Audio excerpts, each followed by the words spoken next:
Welcome again to yet another beautiful day, a beautiful episode. This is Humanist TV Africa. This is Humanist TV Africa, and I welcome you once again to a beautiful day, a beautiful show, and beautiful environment in which we are going to be sharing today. My name is Kato Mukasa. I'm a Ugandan, and of course, in the studio, the producer is Dennis Bongole, who is based in Uganda. That is our Facebook page, and of course, that is our YouTube channel, Humanist TV Africa, and we encourage you to attend to our shows by subscribing, by sharing, by hitting that notification bell so that you can be able to get all videos we have done and all videos we do each day.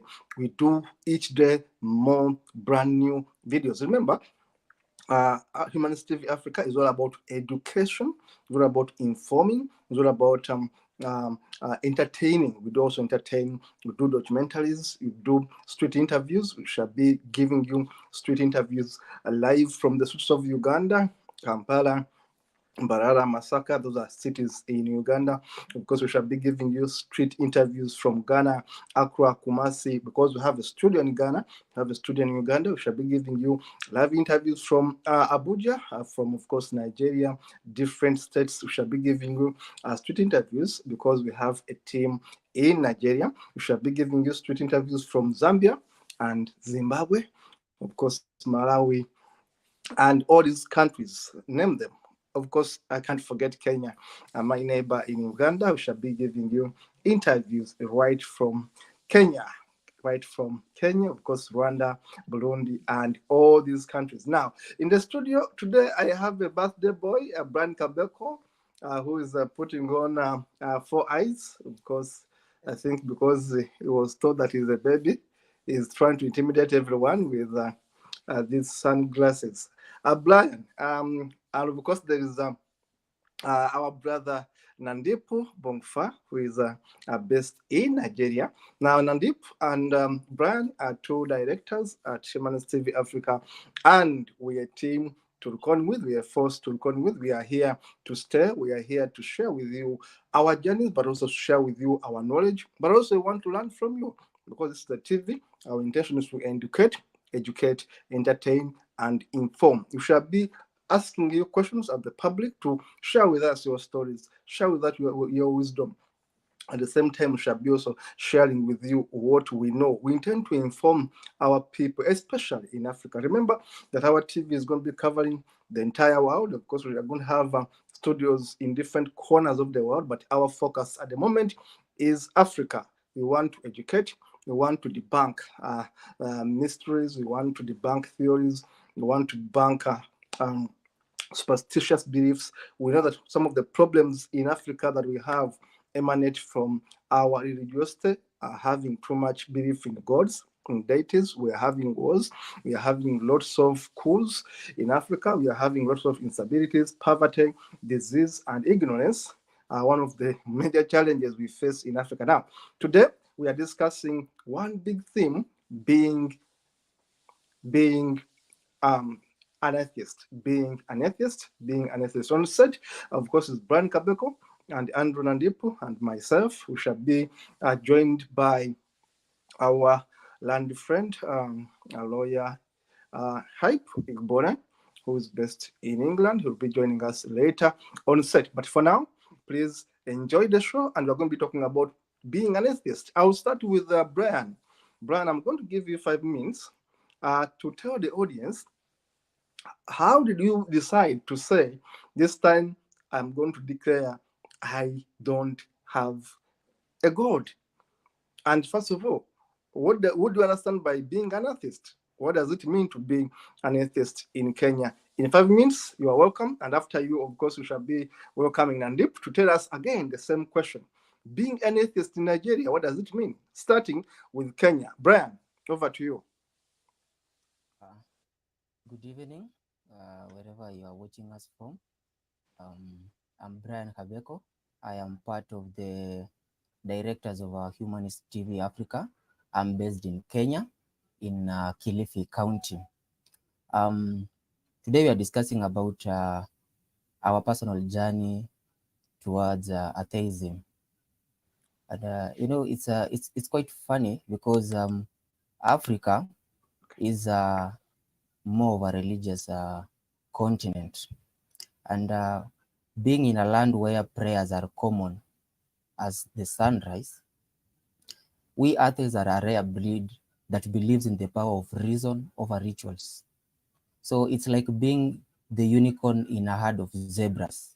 If maybe you know a unicorn, that kind of a horse that has a horn at the forehead. So we are the ones who are standing out. But what exactly pushed us towards deciding that, okay, now I'm putting down my religious beliefs or cultural beliefs, and deciding to be an atheist. Throughout my life, especially after high school when I joined the campus, Brian, your volume is a bit down. Can you please up it there up? are so many.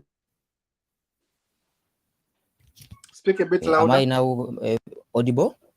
Yeah, speak a bit louder. Okay, what I was saying is that okay, during immediately after I finished high school and I joined the campus, there are so many things that happened around me that made me start questioning some things which I thought they were obvious. Because when I was growing up, you would ask something and you'll be told that this one was created, or this one is as a result of some special forces behind it. But with the time, I came to realize that things don't happen because there is a supreme being up there watching us, but things happen as a result of our action. For example, I used to believe that when you pray to God, you're going to pass your examinations, which was not true. You have to study hard. So this is it's something that you work for it on your own. You don't depend on something else. And so as time went by, I started meeting up with people who are already atheists, and that's why I usually credit my being an atheist to one Harrison Mumia, because he was the first person that I met who was non-religious, and through our conversations with Harrison, I was able to understand, because deep inside my heart, I doubted whether deities existed, but I didn't have somebody who will talk me through and tell me that, you know what, Brian, whatever it is that you are thinking about, it's not fantasy, it's a reality. That's the way things are. Because I was surrounded by people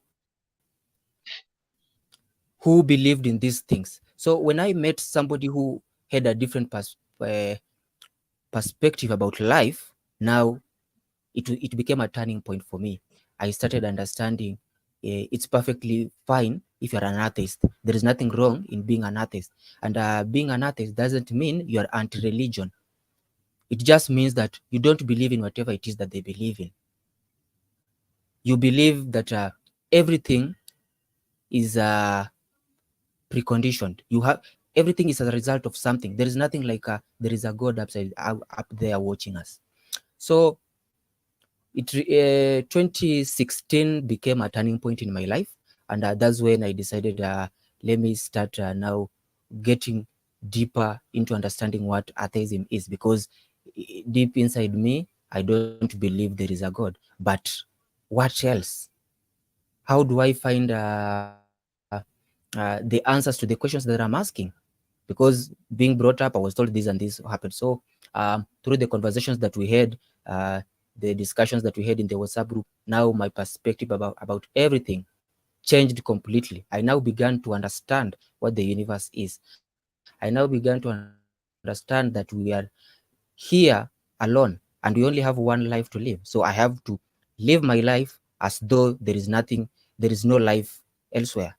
So my transformation was met with a lot of challenges, because this is an ideology. Atheism is an ideology that you don't just come out publicly and start telling people, you know what, I'm an atheist, I'm an atheist. No, there are some repercussions that come with it. So one of the biggest challenges that I was facing is that whenever we went back home, um, going to church became a problem. And now this one was the rise of conflicts, even with my mom at home, because why are you not going to church? What is the problem? So it became a challenge, but I found hope uh, on the people that I was associating with, because they were very supportive. AIK was very supportive, and I had that sense of belonging. Uh, the journey wasn't that easy for me.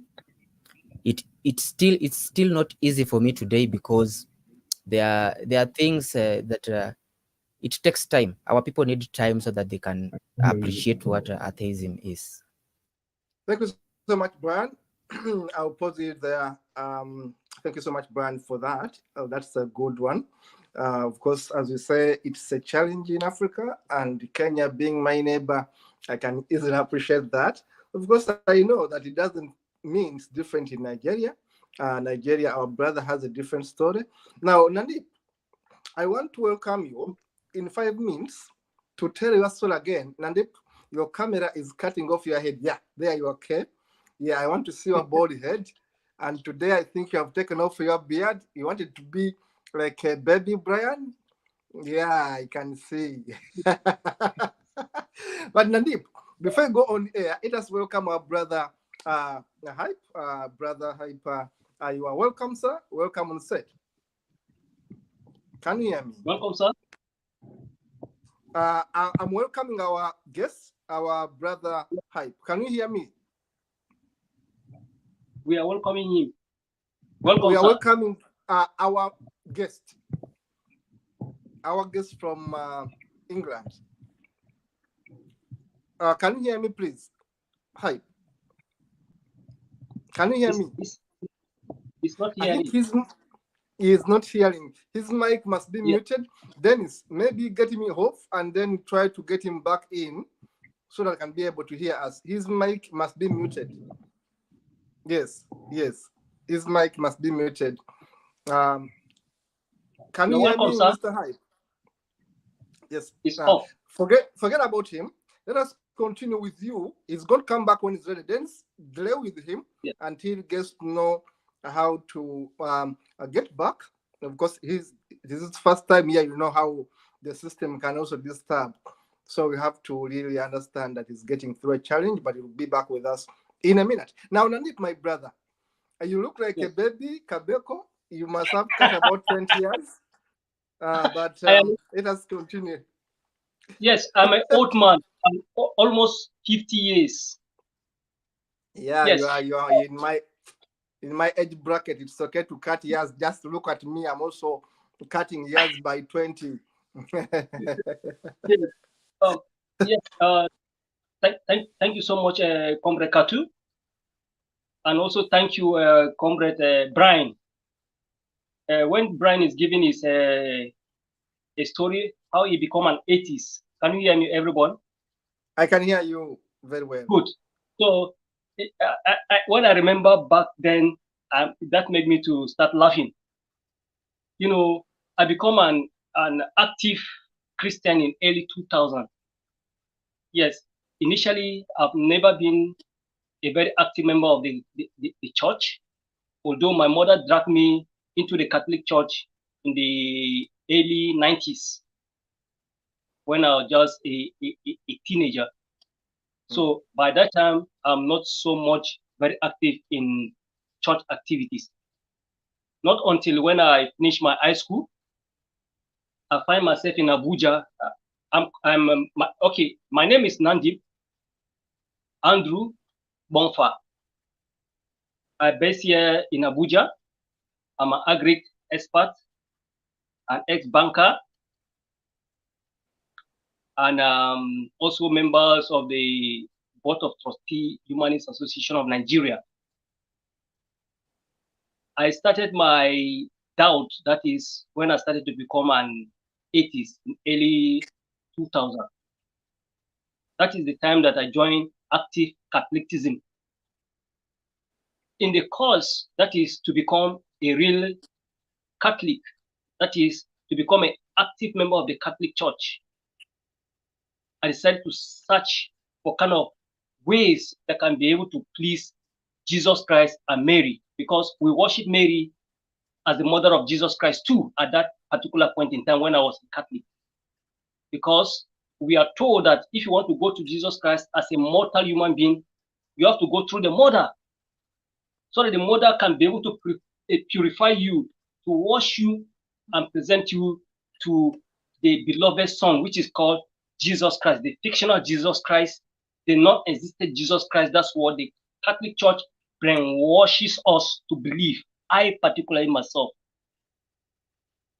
And I was engaged into active evangelism. They call it visitation, because I'm a member of the Legion of Mary. In that particular point in time, I was elected as the treasurer. That is in 2001.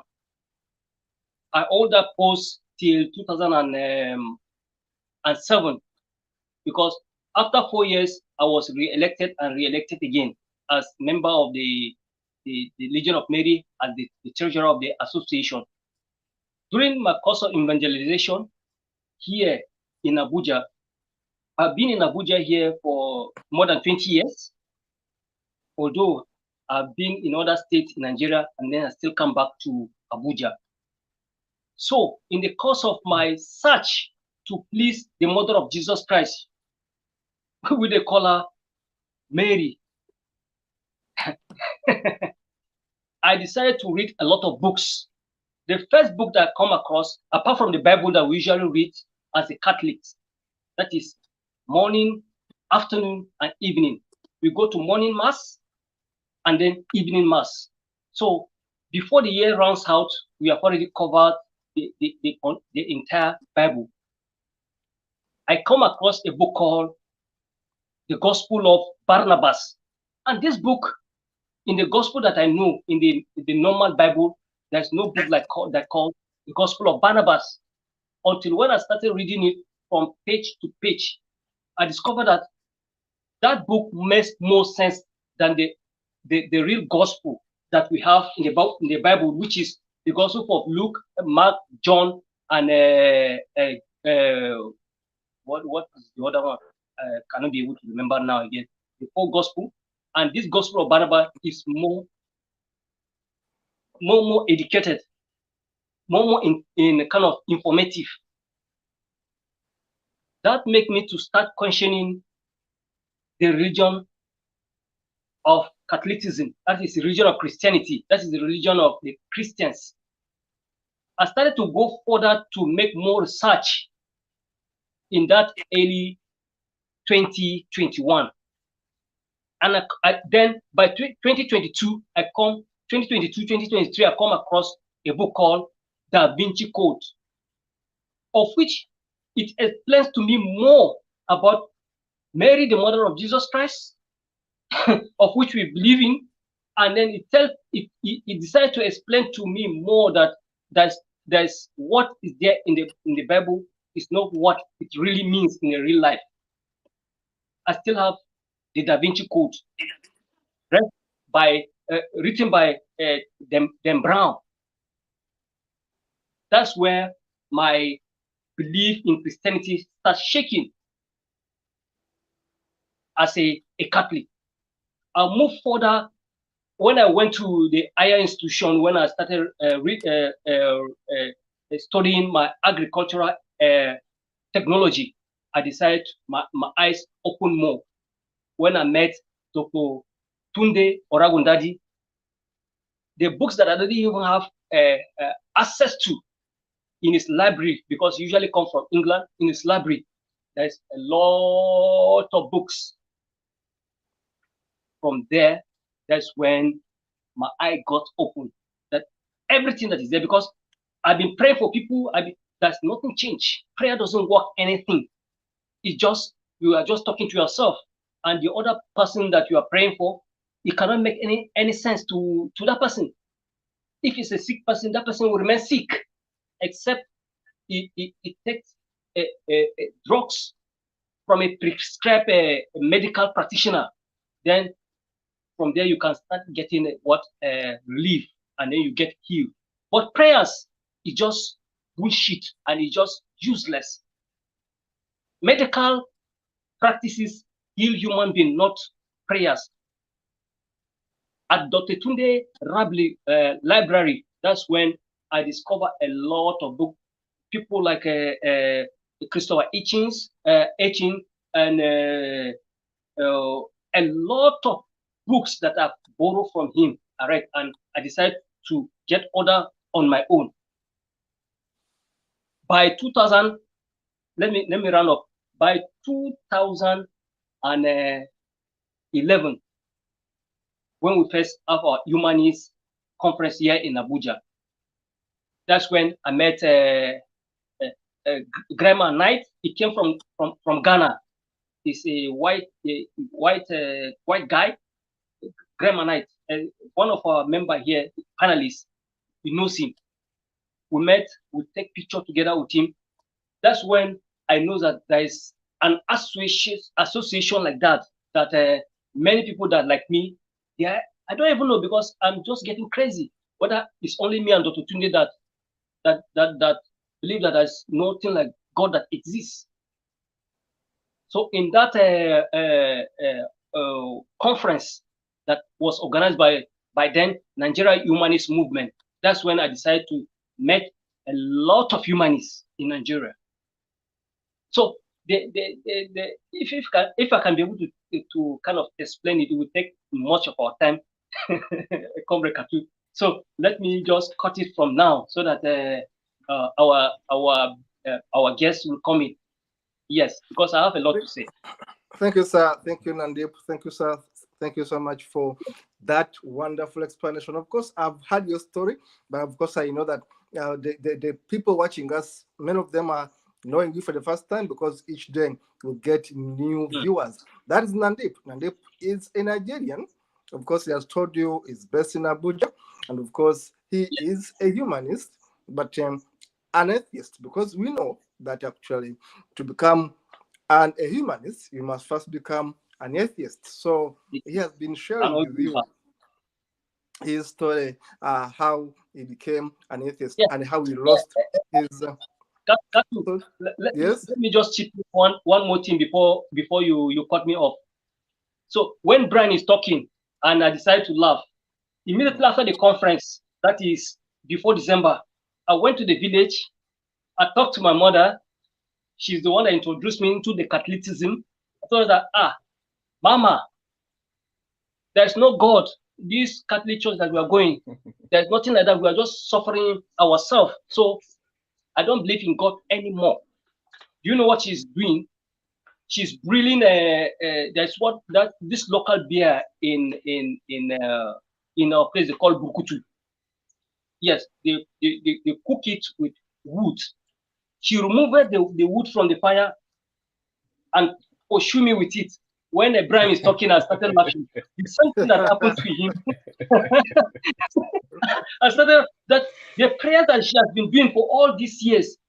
Did I mean to tell her that she's not going to see Jesus Christ and Mother Mary in heaven? I said, there's nothing like that. We are being deceived.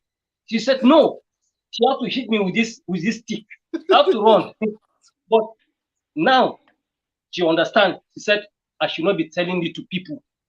That I should keep it to myself. That if people hear it, they'll be angry with me. But I cannot keep quiet. And many people know that I'm an atheist, I'm a humanist. Thank you, Thank sir. you, sir. Thank you, sir. Thank you so much. That is very interesting. The story of the mother wanting to beat you with a drinking pipe because they have said, I don't believe in this shit. And of course, it won't happen to you. You know, the problem I've had with our fellow Africans back in Africa is that we have been conditioned so much to believe in heaven and hell. We have been conditioned so much to believe in life after death that if we told my mother, who is 80 plus years today, if you told my mother today, who is a staunch Catholic, that actually you won't meet anyone in heaven, you won't meet me in heaven because... Sorry? Your mother is a Catholic too? Yes, a Catholic too, yeah. He's a Catholic.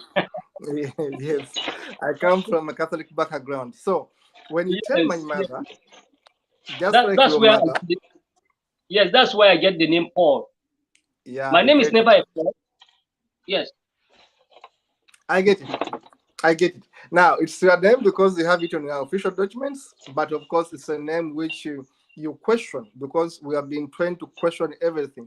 Now, having said that, when you tell someone who is 60 years, who is 70 years, who is, say, someone from 40 years going upward, and this person has not got any chance in between 20 to 40 to have a different perspective about faith, and this person has been devoted into prayers, trust me, this person will never believe you. In fact, all my experience in Africa, I've been in it since 2000, and it was 2019 when I first got to know the Uganda Humanists Association. I won't tell my story today. I've been telling it for many years, but I became a humanist in 2019, and I found humanism at the university. But I can tell you that since 2019, sorry, not 2019. Come on. I entered the university. This is just now. I've been at it for a long time. I joined the university in 1999. Okay, so I meant to say that I got to know humanism in 1999. So I was part of 2019, just me. I've been in it for all these years, for 20 years plus. I've been a humanist for over 20 years. Now, the point I was making is that being a humanist for all that long has taught me something very important.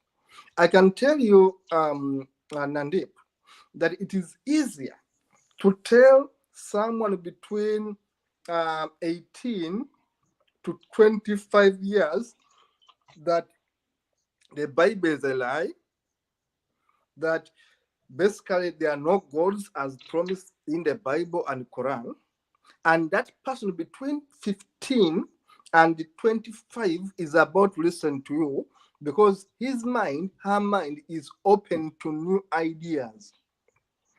My experience, which is over 20 years, now imagine from 1999 to now, I've been a humanist, and I began running an organization in 2007. This is when I formed my first organization, but I was part of the bigger movement from then. Now imagine someone who has been indoctrinated for all his life, for all her life, and you tell them that prayers do not work. This person, before she eats food, she has to do like this. You see, because I am from a Catholic background, I should tell you. What else can I say? I'm from a Catholic background. Purely from a Catholic background. From my father's side and my mother's side, they were purely Catholics. So I'm telling you from where I come from. Now, if someone is used to a rosary, you know a rosary, that stuff they put in their necks, hanging with a man on a dead. Yeah, I also have what is called scapula. Scapula. Yes, yes. I have scapula that carry the picture of Mary. I know that. Yes, yes. What I here went to purely Catholic schools, apart from my high school, but I went to purely Catholic schools. So you can see the indoctrination was much. But I was always happy that I was served my father who gave me books. I was served my maternal grandfather who was completely skeptical and asking questions. So my grandfather, my father shaped me to become the person I became. And of course, by reading too much. You talked about those books. Me, by 12 years, I was reading books of Tolstoy. I was reading Voltaire at 12, 13, because my father worked in a national library of the country as an accountant. So he used to get books home. That's why I became a reader early enough. People don't know how I could read all those books, because my father could simply access them from where he worked. And I was a bookworm, so he knew I love books. So there are books at home. I found so many books at home I could read. Now, me, books saved me. I read Soyinka when I was 13, 12 years. I read Soyinka. I read Chunia Achebe. I read all these guys who are good. Nize, Voltaire, Thomas Paine. I mean, these were great books of theology, of philosophy. I read things to do with Socrates, Plato, those philosophical books. I loved them. Now, if someone is indoctrinated for 30 years, Nandip, even if it's 20 years, Nandip, that person is hard to change. That's why today we are seeing the so-called atheists coming out to say, oh, I've seen Jesus. We are seeing the so-called atheists come out to say, oh, I'm now a Muslim. The only path is Allah. The only path is Jesus Christ. There is no atheist. I should tell you this, and I've been writing posts for the last 3 days. You provoked me into writing. I've been writing on my Facebook page. Nandip, there is no atheist worth the name atheism, worth the concept atheism, who can go back to God. There is no atheist. Whoever you see that is turning back, they were never atheists. They were never atheists. They never understood what it means. Because atheism simply means you reject all gods. And they are pretenders. Yes, these are pretenders. It's a conclusion for the viewers to make it much more clear. Atheism is the conclusion you arrive at after going through all the troubles of gods and religion and spirituality, and say, to hell with spirituality, to hell with God, to hell with religion. That is atheism. The conclusion you make and you dismiss. So sometimes we hear people say, me, I'm a spiritualist. What nonsense is that? Me, I'm a spiritualist. I'm a spiritual. What do you mean by being a spiritualist? You are still believing in something. You are still believing in ancestors. That is hopelessness. Now, the moment you say, I'm an African, I'm a spiritualist, I'm an atheist, are you mad? I hear them say, I'm a spiritualist and I'm an atheist. Are you mad? That person is confused. See? Now, the point is I'm making right now, before I go back to you, is that there are many Africans, and I should say this over and over on TV, who are pretending to be humanists, but they are not, and I know them. And I know them because I check their profiles, I check what they do. How can a humanist post a picture of Mary? How can a humanist make Mary their idea at one point? How can a humanist make Jesus their idea at one point? What do you want with Jesus? What do you want with the stars of Muhammad? What do you want? Someone is pretending because they know sometimes they may get chances, maybe of money. And I should tell you, Nandip, I've been in this movement as you have been in it. There is no money. Me and you, right now, we are volunteers. We are volunteers. You know, there's no money in becoming an atheist. In fact, there's more problems in becoming an atheist. And in fact, there are more trouble when you come out and say, I am an atheist. I've faced the worst. My businesses have been jeopardized. My opportunities have been cut short because I'm loudmouth. I speak out, and people hate you. Now, if you are, yes, I hope you can see my post on Facebook. How my tarot people, make me to be. They hated me. I was the most hated tarot person. Exactly. Followed by there's one of my mentors. They call him Honorable Solomon Dalong. One day we are going to invite him. He's a politician. He's a former minister of youth and sport. He too was hated. He's very, very hated because they think that he's not a Christian. Actually, he doesn't. But Comrade, we may have to kind of invite him here in our Humanist TV one day. We'll have to invite I him. know We'll have to invite if him. I talk to him and you two to talk to him, he may come to talk to us. We'll have Because to invite him. a lot of people don't believe that he's a Christian. They see him as a traditionalist. They see him as someone that is not a true Christian. Yes, but he sees himself as a humanist, but he cannot be able to come out to say to the people because he's a politician. Nanib, let me stop you in your tracks. Let me stop you in your tracks. I mean, let me stop you as you talk, of course, in a friendly way. I should tell you, never bother with a politician in Africa to come out and say he is an atheist, she is an atheist, because they will never. Nandip, as I speak to you, they will never. These are hypocrites. As I speak to you, I am a politician in Uganda. I lost elections twice. People don't know because sometimes I keep silent about my life. I lost. Before you repeat it for you. Yes, please. Before you continue, he has lost. He has lost election more than 3 times. I lost. When you said that you lost election, this man has lost election. I lost a parliamentary seat twice, election twice.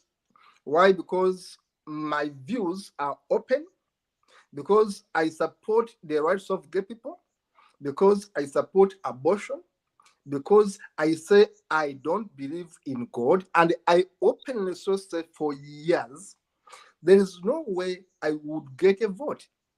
Even when people loved me, but the malice I got from the Christians and Muslims combined to beat me was so much.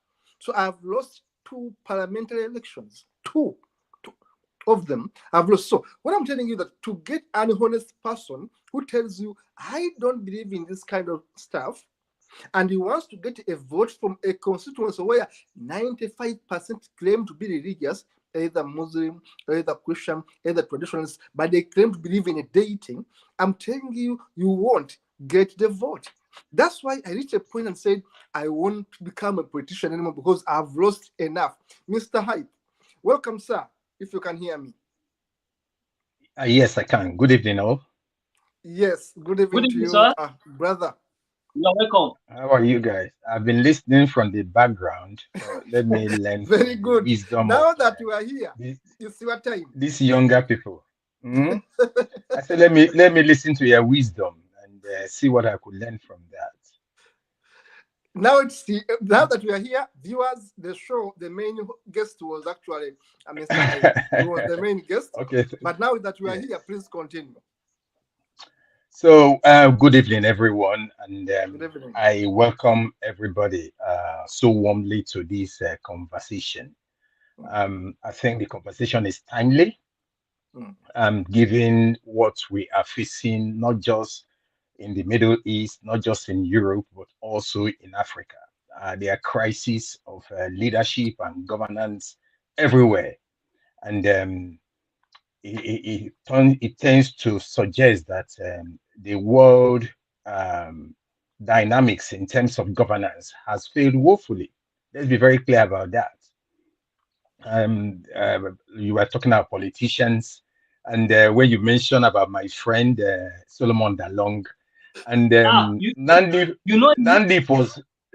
was very, very I like your drive.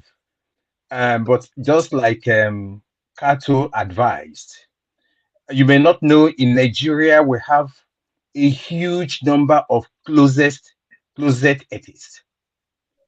I know about 2 or 3 governors in the last administration who were working with us closely. They are atheists, but they are politicians, and they cannot come out.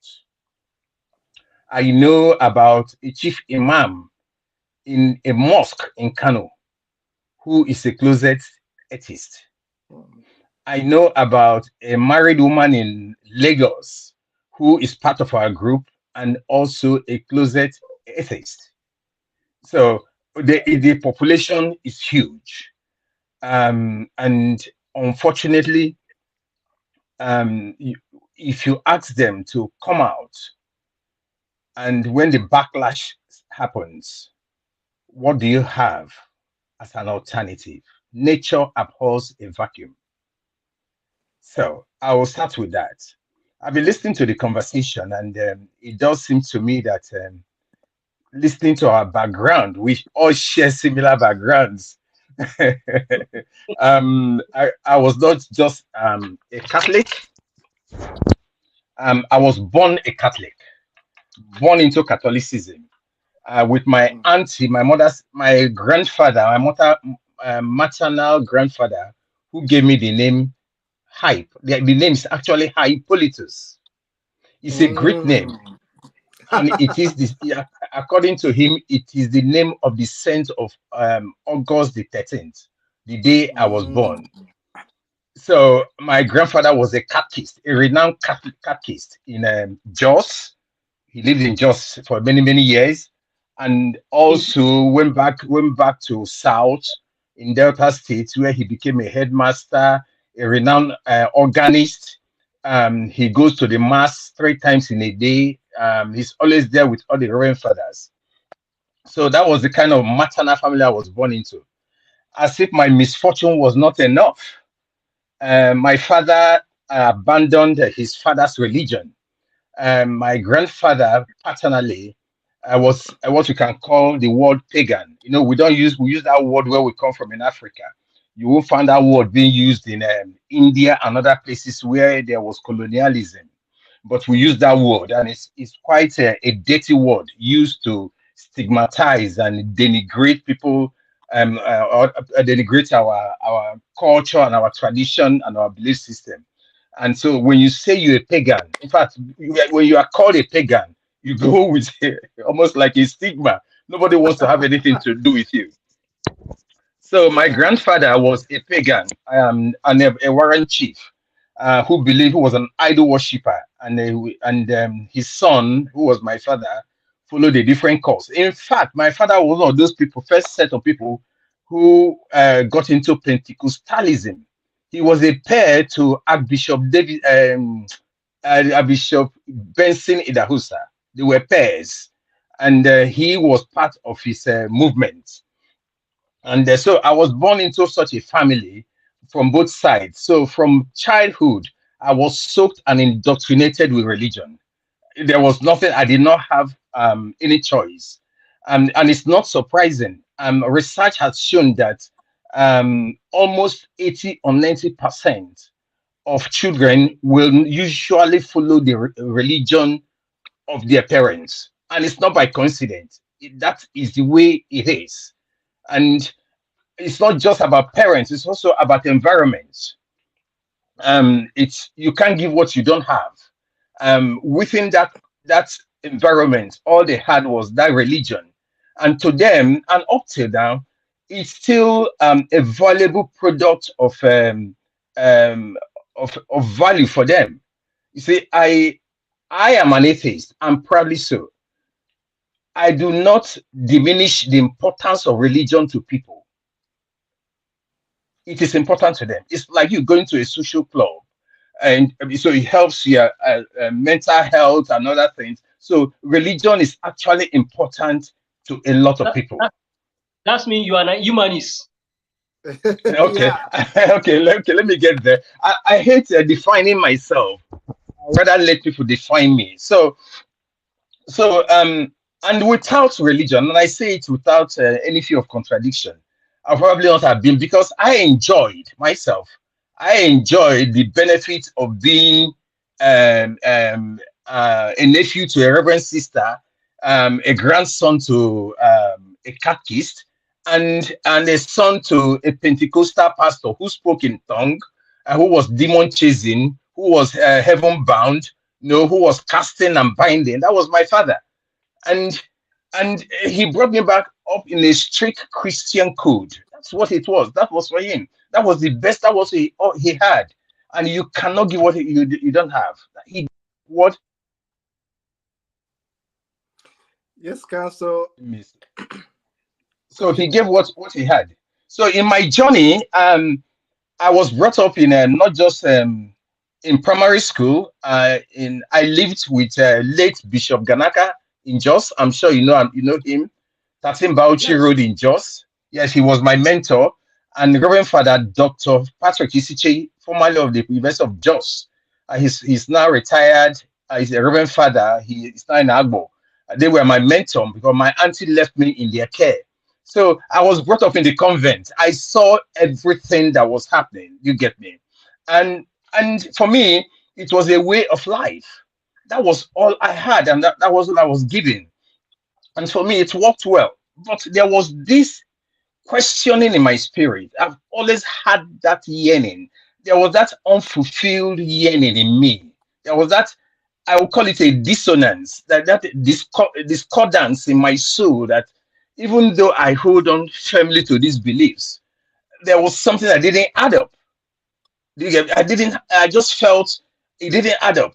And I went to uni. It was when I got to uni, I had the fortune. I was fortunate enough to study Marxism and dialectics, and that was for me the turning point. Even though at university I was still with the Christian group, I was tongue speaking, I was kabashing, I was demon chasing, I was heaven bound, I was doing all sorts of things. I knew there was something I was unfulfilled within my soul. So that journey, I call it a journey into self-discovery, journey into self-awareness, journey into finding you. Because if you do not do that, I've heard you talk about somebody who, I don't know who it is, who has left humanism or atheism back to Christianity. It is not that the person was not. I disagree with you that. What it was that he or she never found herself. This approach also happens in Christianity, where you are not convinced beyond conviction. You just followed because it's a trend. I'm talking about trend. You recall that there was a time in the early 80s and late 70s, 80s to early 90s, when you say you were born again Christian, and you were looked at with a kind of odium and ridicule. Now people will know what I'm talking about. They need to hide themselves because they used to wear these clothes and they hide themselves. There was stigma associated with it. But now it's about trend, isn't it? It came to the point in the early 90s up to year 2000 and up to now, it became trendy to be called a born-again Christian, where we come from. And it's not just trendy, it became what we call a tool to prebendalism. Now, prebendalism is a term that was defined, that was coined by a London professor, London School of Economics, who described prebendalism as the process in Nigeria. It's for Nigeria. That was coined for Nigeria, where people grab government offices and government positions and roles for the benefit of their friends, their family, their club members, and other things. So the churches became a tool for prebendalism as well. You will see a lot of people, they want to go to church. They are tired of church. They know that there's been a discordance, there's a disharmony in their belief and their values. They know that they are being lied to.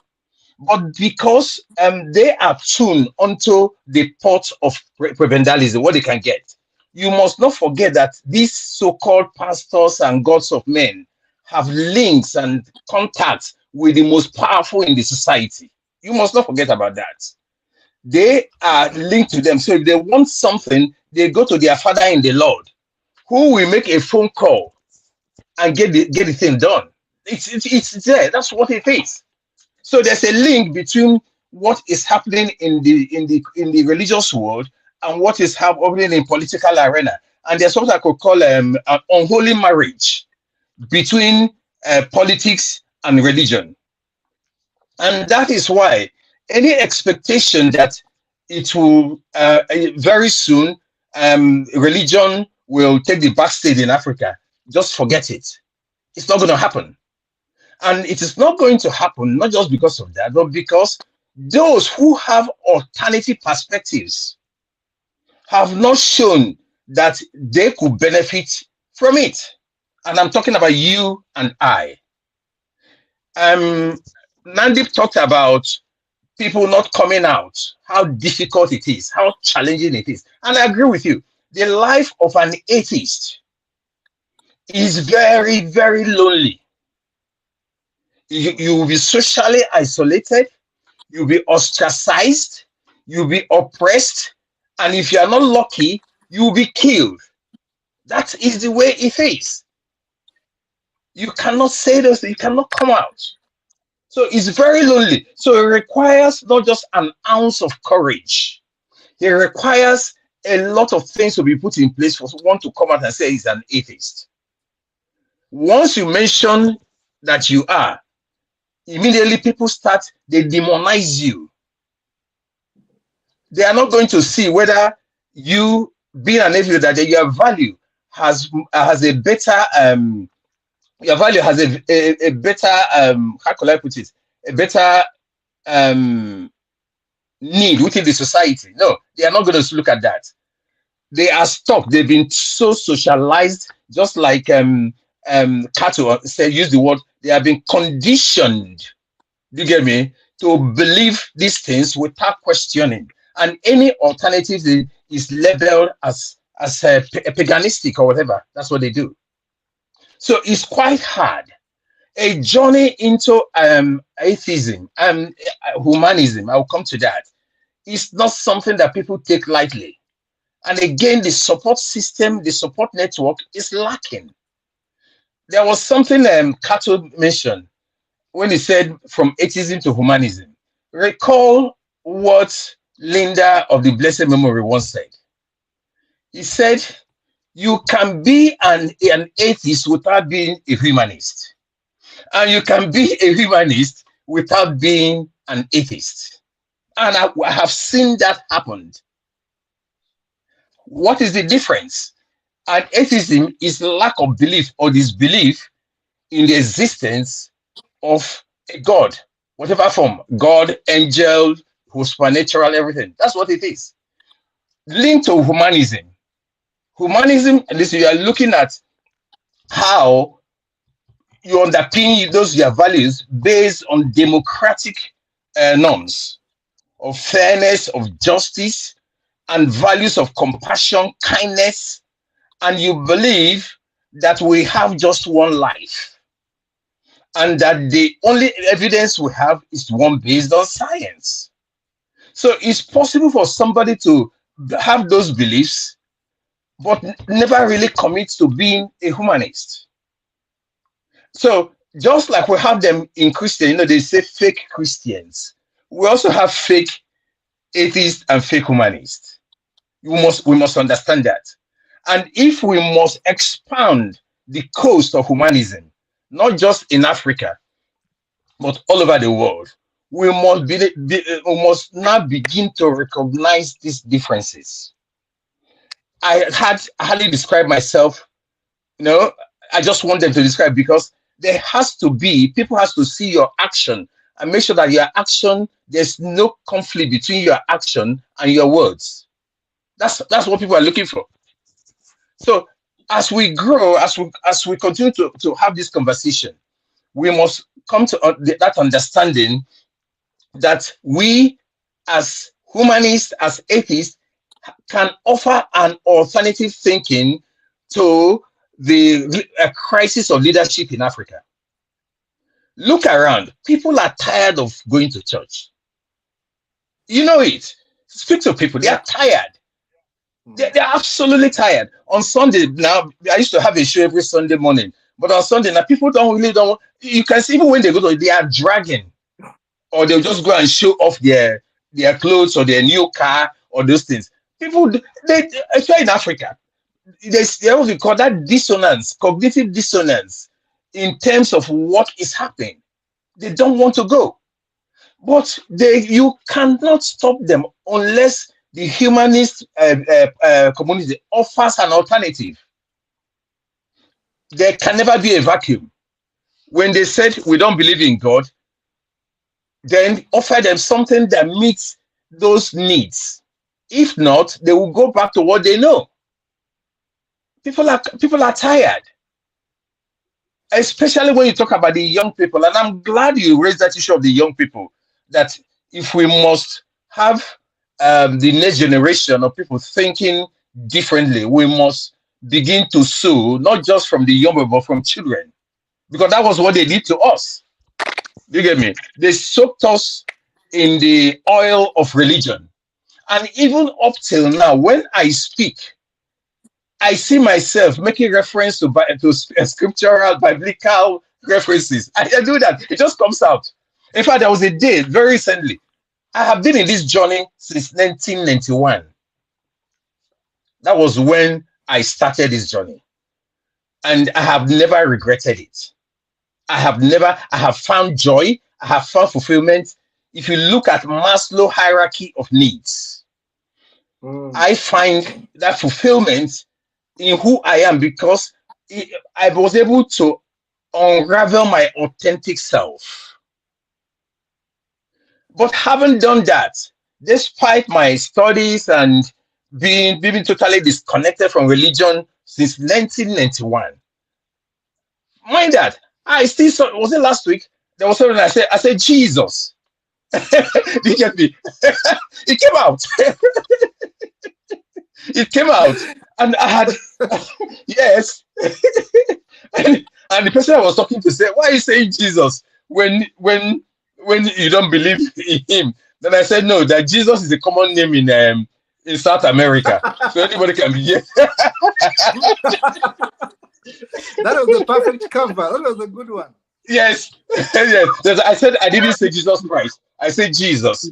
But I knew I was trying to, but it shows you how deep indoctrination, do you get me? And I could use the word radicalization, because that's what it is.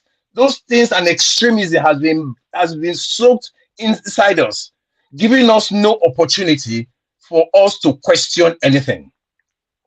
Once you begin to question anything, then you are at the point of dissonance. You are at the point where you say, okay, there's this harmony between what I've been told and what I am seeing. Do you think that what is happening in the churches, all this news we're hearing about rituals, pastors sleeping with the other people's wife, and them stealing money, do you think that people do not know about it? They know. And they know, but they are tired. But they need an alternative view. They need an alternative perspective. Understand that. I think I spoke with somebody who said that in Calabar, the humanist community have started a Sunday meet. Yes. People need to be busy on Sunday. If you are saying the church offers no alternative, that is a lie. You need to offer them something. You must offer them something, because there will be that need for belonging, that sense of association, provides what we call emotional need to their lives. If they do not do that, they will become depressed. There will be mental health issues. So when I heard about that model, I applauded it. I think it's a good thing where humanists, wherever we are, we can continue to do that. And also linked to that is that if you listen to Matthias Ezaku, I don't know if you heard about him. Matthias Ezaku is somebody who is not really my mentor. I am somebody I will look up to, but he has a model. He is the one who is saying that preaching ordinary, that is Igbo traditional religion, as against Christian religion in the Southeast. And it's making waves. What he has done is that every Sunday, he organizes service for traditional Sunday service. And people are attending it. So he understands that there can never be a vacuum. They cannot. We can speak as much as we like here, but until we realize that we need to offer credible and authentic alternatives. And I speak more about the crisis of development and governance in Africa. We will never get it right until the humanist community rises up, do you get me, to offer an alternative that the people can latch onto. Kato, you talked about your experience. You're not the only one. It's something that is very common. In Africa, you speak your mind, you are damned. That is the way it is. It's not just because you're humanist. It's because you are open, you are transparent, you are like, if I use the scriptural thing again, light and darkness, if I use that analogy. And you want to take food away from politicians? Is that what you want to do? You must be joking. You're even lucky to be alive. Because you're lucky to be alive. That was brave. I'm not saying that we should not. I just think that we need more work. We need more. We need to offer. We offer alternatives to belief sets and to values, which people will find appealing. And I tell you this: humanism, the ideals of humanism, will be attractive to anyone because they are linked to the basic values of humanity. If you take the scripture again, let's go back there because I love it. Somebody was telling me that about Jesus talking about compassion, about charity, about love. They call them the fruit of the spirit for those who who read the scripture. And I said, okay, Christ came 2,000 years ago. Are you suggesting that before Christ came 2,000 years ago, people were not compassionate? People were not kind to one another? People were not charitable? Is that what you're suggesting? And the person said, no. I said, no. These values, these ethics, they've always lived with mankind. Religions had existed thousands of years ago, and you cannot say that a religion that was just brought in 2,000 years ago, the 2000, is the one that introduced these values. And it shows that we can be kind, we can be loving, we can be charitable, we can be fair, we can be just without looking at yes, go ahead. Thank you so much, Mr. Hype. I think I have to stop you there. You have had a good run. Oh, sorry. And it was actually very nice. But what I want to propose is that we're going to have you again, if possible, tomorrow or any other day this week. And any other day of your choosing, you can always have your own set. But I have to say that I've enjoyed everything we have said. And I'm going to just add two comments or three. Then Nandip will also add in something. And then you'll come back and give us your parting shot for today. But again, as I said, you are always welcome on the show. We can always have this conversation over and over because I wanted to hear your story, exactly how you discovered that you believed differently than the rest of your society. Of course, you hinted on it, but we're going to get more time under the same topic, but episode 2, and revisit your journey because people are anxious to know exactly your journey. But now we have given a summary. But now we are going to be able to come back and widen it a bit, but also give a way forward.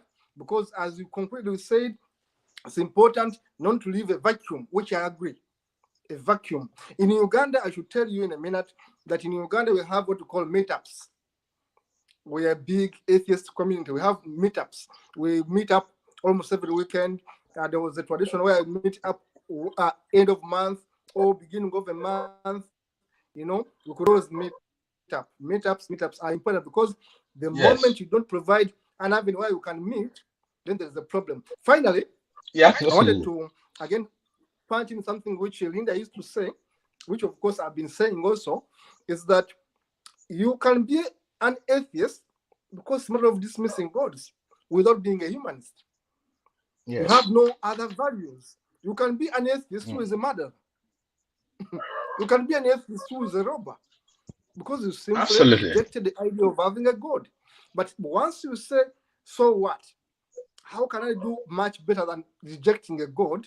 Then you have these other values, and then it's okay. I think I can be humanistic and do more good than harm. So what Linda used to summarize was that all humanists are atheists because they rejected a god, but not all atheists are humanists. That was a kind of byline. Not all atheists are humanists, yet all humanists are atheists because they first reject a god, a dogma, and then say, so what?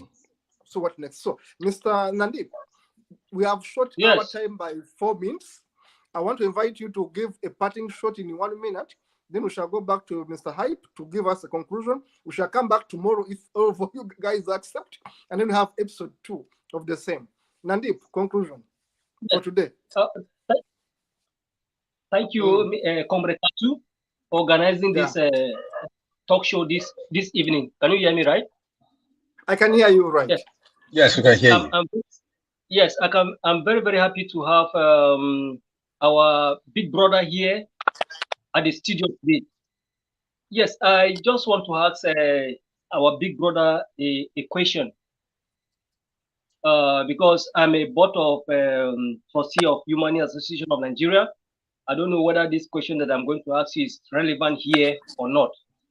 You know, few months before the demise of Linda, there's a lot of things that is going on in our organization in Nigeria. That is Humanity Association of Nigeria. And I also know that you are a very good figure. You're trying to make things right. Supporting over there that things should go well in Nigeria here. So I wanted to ask that do you know someone that called Zachem because there's a time that he's supposed to have an interview with some group of humanists, and then he was stopped by our members that he should not have that. Because we have a discussion with him later about that, he decided to withdraw. I don't know, sir. Do you know Zachem? Okay. I try to first. There was something I would need to say. I'll be coming to Nigeria soon. In fact, in the 3 weeks, I'll be in Abuja, and it will be an opportunity to meet up with you. Yes. Okay, that's fine. I live in Apu. That is 1. 2. Zakambai is my friend on Facebook. I've never met him, and just a Facebook friend. But most importantly, please, when you are coming, you mention Brukutu and Pito. You mentioned Brukutu for your mom. So I enjoy Brukutu. Sorry, Kato. Brukutu is that the local brew. It's okay. I'm giving you 2 more minutes. Yes. So please, when you are coming, ask your mother to send some Brukutu to me. I don't mind paying. Okay. You can see what I'm drinking this night, but I prefer Brukutu. Okay. So. Okay, go see. Okay, so gentlemen, I just want to thank you guys for this opportunity, and especially Kato. I applaud the work you are doing, and you're doing not just for humanism but for mankind.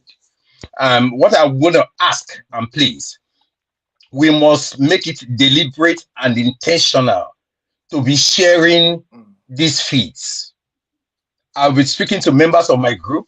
This must continue to be shared. That is what religious people do. They share it. That's what they do.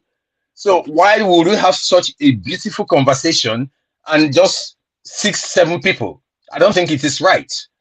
Please share and ask that it be shared. There are people out there who are waiting to be liberated. They have come to the point of change, but they cannot move because they don't have an alternative. Good evening, everybody. Thank you, sir. Thank you, sir. Thank you, Mr. Hyp. Thank you, Nandip. We are going to have you tomorrow at the same time, Mr. Hyp. That's fine. That's fine. Same topic. That's fine. Episode 2. Yeah. Let's come to talk. Thank you so much, I think we should. Yes, we should look at that topic. We should look at in depth. Okay. Yes. I'll be available. Yes. Okay, that would be great. And please share this. Share the invite. Yes. Already on my Facebook page, it's live. On my Facebook page, it's live. On my Facebook page, it is live. People have been watching us right on. Thank you so much, Nandip. Thank you so much, Mr. Hyp. And everyone is saying thank you so much. There is Victor. Of course, I have to say shout out to our colleague Mbalak Bala, who is in prison. I know sometimes he has the ability to watch this. Bala, we love you. We think Bala. do our best to get you out of that damn prison. This is our program. And thank you, Mr. Hyp, Mr. Nandip.